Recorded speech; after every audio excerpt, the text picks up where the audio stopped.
I was hoping that we were going to knock on the door in the 18-19 season, and we got derailed with a lot of injuries to one position early in the year. Started out with a 7-game losing streak to start the season. All our defense decimated. We came back. We went 13-7-2 over a 22-game stretch. Played our way within 4 points of the playoffs, and then we lost 2 of our top defensemen again at the same time in Green and DeKaiser for 6 weeks.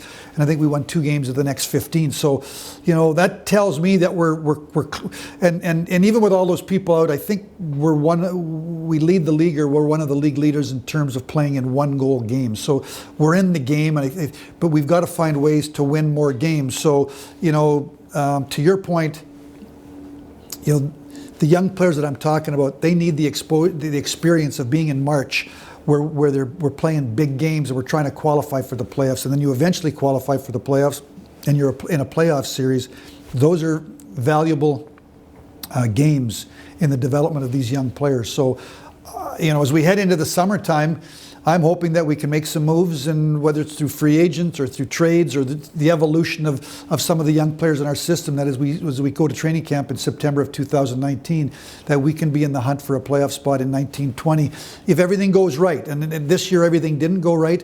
I think that as we're still a young organization, or this group of players is relatively young, so our margin for error is, it's not like we're really deep and we've got a lot of players that are really, really experienced. So it's lots of our best players are young up front, and they're relatively inexperienced.